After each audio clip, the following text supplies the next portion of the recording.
There's a beautiful moment in The Miracle Worker, the 1962 biopic about Helen Keller. It's the moment when Keller, blind, deaf, and dumb from infancy, suddenly gets the miracle of language. It's not the moment when she discovers that there are words for things. She already gets that there's a code, symbols that stand for this or that. She already has that precursor to language and can learn the way Pavlov's dog learned that a bell stands for food. Rather, it's the moment when she realizes that language is a system of symbols that can be mixed and matched to convey anything. It's the moment that she becomes fully human, crossing the threshold to becoming the expressive writer that she ended up being, gifted with the miracle that makes humans distinct from other beings.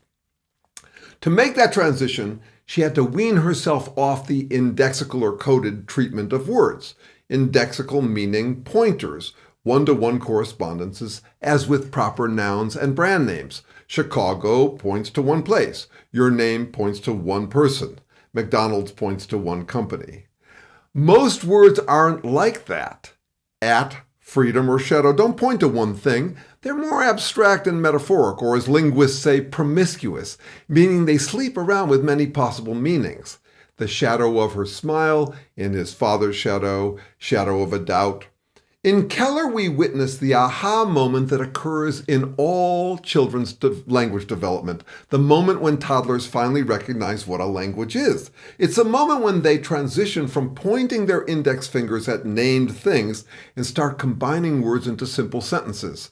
They can retire their index finger because they've discovered the syntax of word pointers, words like this or it. They can say it's big instead of pointing and saying big.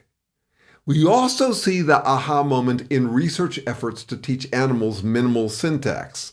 Sue Savage-Rumbaugh taught the bonobo chimp, Kanzi, to use syntax by a laborious process that involved two kinds of symbols, buttons for eat and drink, and buttons for particular things to eat or drink. Savage-Rumbaugh rewarded Kanzi when he pressed eat banana, drink juice, but not when he pressed banana or drink banana.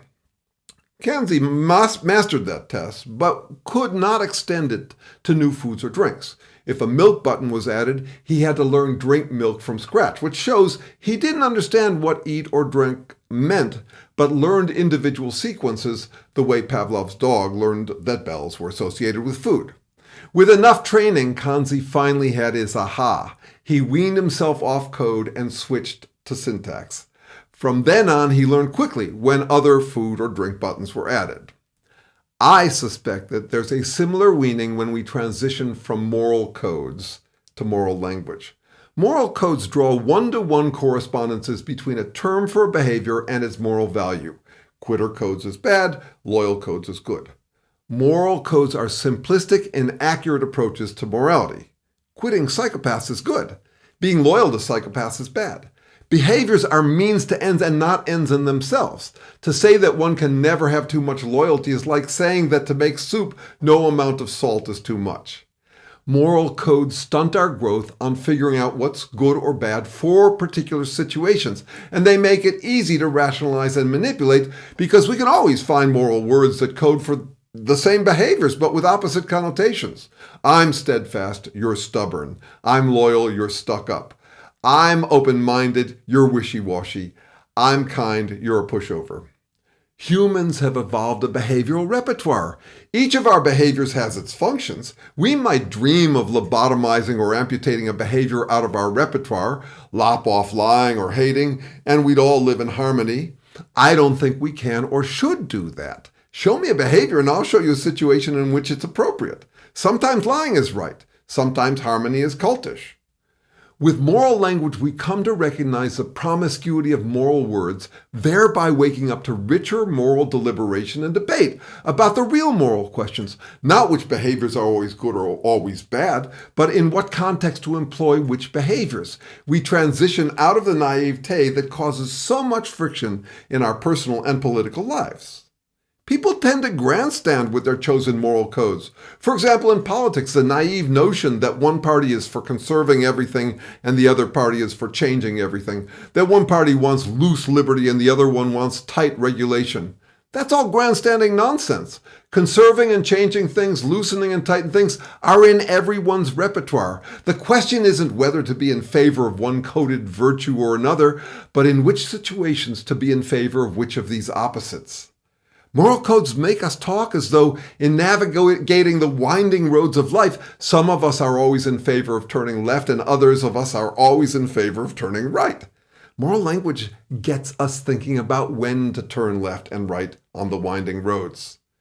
Treating words as code-like with one-to-one correspondence is a useful habit one has to give up in order to transition to language.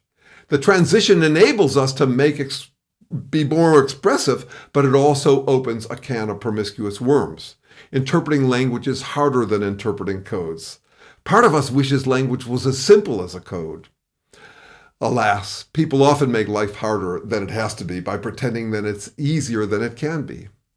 Moral codes are especially convenient. We can pretend we live by such codes and dump the confusion onto others when we act hypocritically, talking like we've got the right moral code, always right or always left, while we weave on life's winding roads like everyone else. The leap from code to language is worth making. To do so, stop pretending that a particular behavior is either all good or all bad.